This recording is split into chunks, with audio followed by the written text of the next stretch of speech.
আজ হলো 20 ফেব্রুয়ারি আমার বার্থডে। আর বার্থডেতে আমি কি কি গিফট পেলাম সেটাই তোমাদের সাথে শেয়ার করব। আর এদিকে আমি আর আমার ছোট ভাইপো মিলে আমার বার্থডে কেকটা কেটে নিলাম। আর আজকে এত খুশির দিন, আমার মনটা কেন এত খারাপ ছিল সেটাই তোমাদের সাথে শেয়ার করব। তো ভিডিওটা কন্টিনিউ দেখতে থাকো।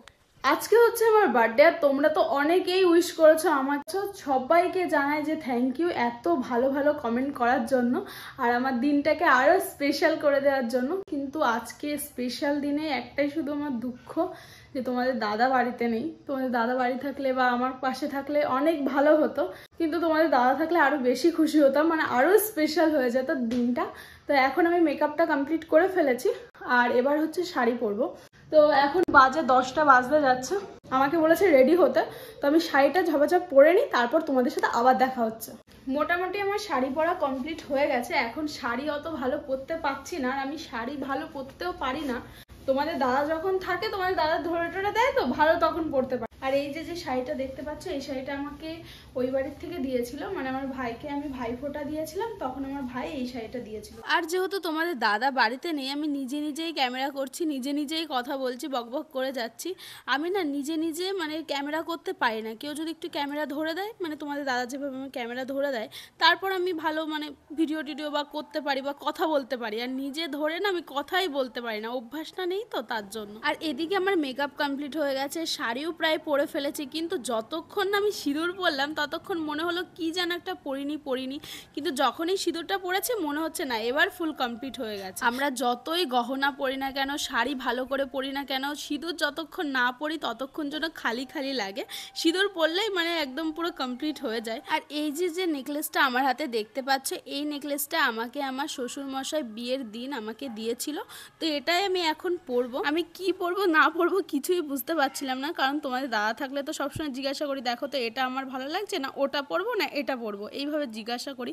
কিন্তু যেহেতু তোমাদের দাদা বাড়িতে নেই, জিজ্ঞাসা করার লোকও নেই কোনটাতে আমার ভালো লাগছে না লাগছে, যেটা ভালো লাগছে সেটাই পরছি। তারপর নেকলেসটা পরার পর আমি ভাবছিলাম যে আরেকটা পরবো কি পরবো না। তারপর যেহেতু তোমাদের দাদা আগেরবার আমার অ্যানিভার্সারিতে যে হারটা গিফট করেছিল, ভাবলাম যে এরপরে এটা পরি। কিন্তু পরার পরে দেখছিলাম যে অতটা ভালো লাগছে না, তার জন্য আমি পরে খুলে ফেলেছিলাম। আর এদিকে আমাদের ছোট ভাইপো খেলা করছিল। কি আজকে কার হ্যাপি টুলু? কি বলতে হয় বলো?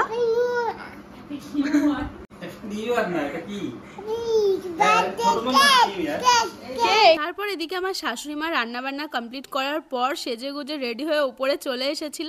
তারপরে মেজদি আমার হাতে গিফট দিয়ে দিল, মেজদা আর মেজদি মিলে। তারপর মেজদাও আরেকটা গিফট দিল, মানে ক্যাডবেরি দিল। মেজদা মেজদির ঝড়ের মধ্যে গিয়েছিল বাজারে গিফট আনতে।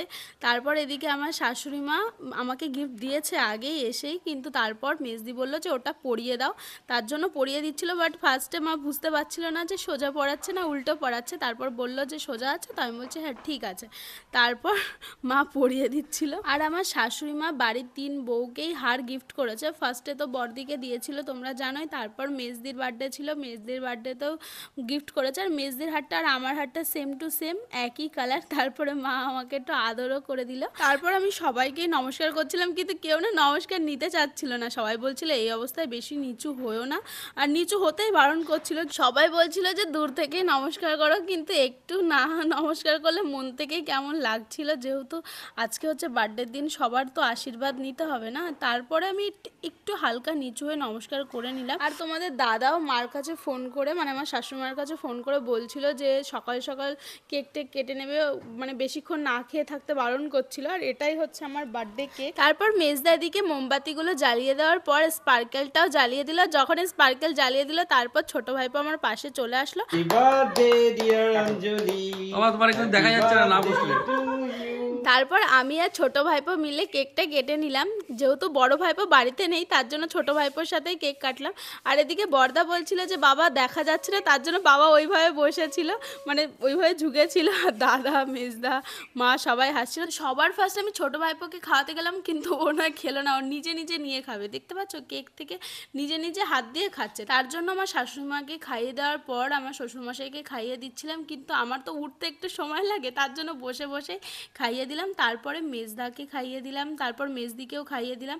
তারপর এদিকে বড়দা ভিডিও করছিল, তার জন্য মেজদা ক্যামেরাটা ধরলো, তারপর বড়দাকে খাইয়ে দিলাম, বড়দাও আমাকে খাইয়ে দিল। তারপর মেজদিও আমাকে খাইয়ে দিচ্ছিল, আর বড়দা এদিকে ছোটো ভাইপোকেও খাওয়াতে যাচ্ছিলো, বাট ও না খেতে চাচ্ছিল না, ও হচ্ছে নিজে নিজে খাবে, তার জন্য কারোর কাছ থেকে খেতে যাচ্ছিল না। তারপরে এসে বলে কি বাবা কেক মা। তারপর এদিকে আমাদের ছোট ভাইপো ছোট্ট ছোট্ট হাত দিয়ে কি সুন্দর করে মেজদাকে কেক মাখিয়ে দিল।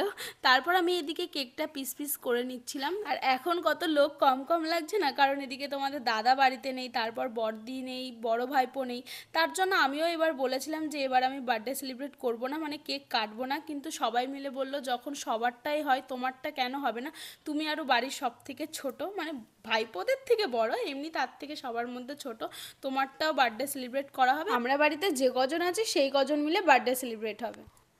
আর আজকে যেহেতু আমার শ্বশুরমশাইয়ের শরীরটা একটু খারাপ লাগছিল, তার জন্য সম্পূর্ণ কেকটা খেলো না, অল্প একটু খেলো। আর এদিকে মেজদাকে দিয়ে দিয়েছিলাম, তাই মেজদাও আমাকে একটু খাইয়ে দিল। আর আজকে জানো তো সন্ধ্যার থেকে প্রচণ্ড পরিমাণে ঝড় বৃষ্টি এগুলো হচ্ছিল, তার জন্য কারেন্টটা যাচ্ছিল আসছিল। তো এদিকে মেজদা বেশি লাইট দেওয়ার জন্য রিং লাইটটা জ্বালিয়েছিল, বাট যেহেতু কারেন্ট যাচ্ছিল আসছিল, তার জন্য আমি লাইটটা অফ করে রেখেছিলাম। পরে দেখলাম যে কেক কাটা হয়ে গেছে, তখন তো রিং লাইটই জ্বালাইনি, কিন্তু তারপরে আবার জ্বালিয়ে দিয়েছি। কেক টেক খাওয়ার পর এদিকে মেজদা আর মেজদি মিলে আমাকে যে গিফটটা দিয়েছিল সেটাই খুললাম আর সবাইকেই দেখাচ্ছিলাম। তো অনেক সুন্দর হয়েছে গিফটটা।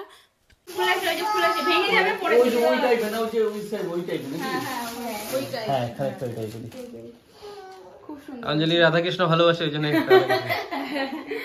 খুব সুন্দর। আর তোমাদের সাথে তো বললামই যে সন্ধ্যার থেকে ঝড় বৃষ্টি হয়ে যাচ্ছে, তার জন্য প্রচন্ড ডিস্টার্ব হচ্ছিল, নিচের কারেন্ট যাচ্ছিল আসছিল, তার জন্য আমরা বললাম যে আজকে ওপরেই খাওয়া দাওয়াটা কমপ্লিট করে নিই। তার জন্য এখানে মেজদা টেবিলগুলো সেট করে নিয়েছিল, আর বাইরে হালকা হালকা হাওয়া হচ্ছিল, ঝড় বৃষ্টি থেমে গেছিল, কিন্তু তারপরে যে পরিবেশটা ঠান্ডা হয়ে যায় না, ওরকমটা আবহাওয়া হয়ে গিয়েছিল।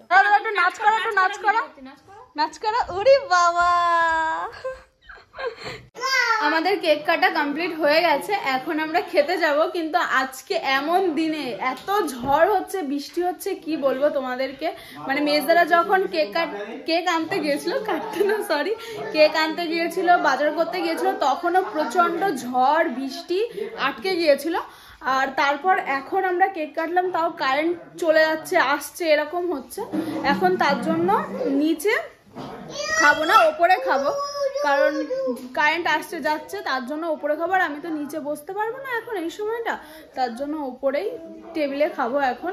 আর বাড়িতে এখন কম লোক রয়েছে, তার জন্য ছোট্ট একটা টেবিলে হয়ে যাবে, যেটা আগে আমাদের এইখানে ছিল টেবিলটা। আর এখন হচ্ছে মাটন বিরিয়ানি, মানে মাটন বিরিয়ানি রান্না হয়ে গেছে অলরেডি, এখন খাবো আমরা।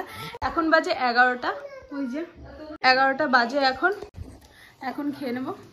চলো। আর এই কদিন আমার ভাইও আমাদের বাড়িতেই ছিল, কিন্তু যেহেতু তোমাদের দাদাও কলেজে চলে গেছে, তার জন্য ও দাদা ছাড়া মানে থাকতেই পারবে না মানে আমাদের বাড়িতে। তার মধ্যে না ওর প্রচণ্ড জ্বরও এসেছিল, তার জন্য বাড়িতে চলে গেছে। জ্বরটা এসেছিল রাতের বেলা, সকালবেলা একটু জ্বরটা কমেছে ওষুধ খেয়ে, তারপরও বাড়িতে চলে গেছে। আর আমার হচ্ছে তার পরের দিনই বার্থডে, ও বার্থডের পরের দিনই যেত, ওরও ইচ্ছা ছিল বার্থডের পরের দিন যাওয়ার, কিন্তু তার আগে ওর শরীরটা খারাপ করেছে, তার জন্য ও বাড়িতে চলে গেছে। আর এদিকে আমার শাশুড়িমা নিচের থেকে বেড়ে বেড়ে দিচ্ছিল, আর বলছিল যে এটা তুমি নাও, তা তো সবার ফার্স্ট আমি নিয়ে নিলাম, তারপর বললো যে এটা বাবাকে দাও, তারপর আমি বাবাকে দিয়ে দিলাম। তারপর এদিকে আমি বলছিলাম এটা কি বর্দা খাবে নাকি, কারণ ওই যে গ্রেভিটা ছিল, ওই গ্রেভিটার কথা বলছিলাম। তারপর এদিকে বর্দারও দিয়ে দিয়েছিল। এদিকে ছোট ভাইপো এসে বলছিল যে স্যালাড খাবো, তার জন্য ওকেও স্যালাড দিচ্ছিলাম। আর আমি যেহেতু নিচে বসতে পারবো না, তার জন্য আমাকে ওপরে, মানে আমি উপরে বসেছিলাম, আর আমার সাথে সাথে আমার পাশে একটু পরে শাশুড়িমা চলে আসবে। তো আর এদিকে বর্দার আর শ্বশুরমশাই বসেছিল, আর নিচে শুধু মেজদা আর মেজদি খেয়েছিল, আর ওখানে এখন শাশুড়িমাও খাচ্ছে, কিন্তু একটু পরে উপরে চলে আসবে। আর এদিকে বর্দা সবাইকে জিজ্ঞাসা করছিল যে কেমন হয়েছে খেতে, তো সবাই বলছিল খুব সুন্দর হয়েছে। সত্যি কথা বলতে অনেক সুন্দর হয়েছিল বিরিয়ানিটা। খাওয়া দাওয়া করার পর ঘরের ভিতরে এসে আমি একটু রিলস বানিয়ে নিচ্ছিলাম, একটা দুটো, যেহেতু একটাও রিলস বানিয়ে। আর তোমরা ভাবছো এই সময় তো আমি কথা বলতে পারতাম, কিন্তু কথা বলছি না, কারণ এদিকে আমার শাশুড়িমা একদম পুরো ঘুমিয়ে পড়েছিল, তার জন্য আমি যদি কথা বলি তাহলে উঠে যাবে, তার জন্য আর কোনো কথা বলছিলাম না। এবার আমিও ড্রেস ছেড়ে ফ্রেশ হয়ে নেব। তো তোমাদের সাথে নেক্সট একটা ব্লগে দেখা হবে। তো আজকের মতন টাটা।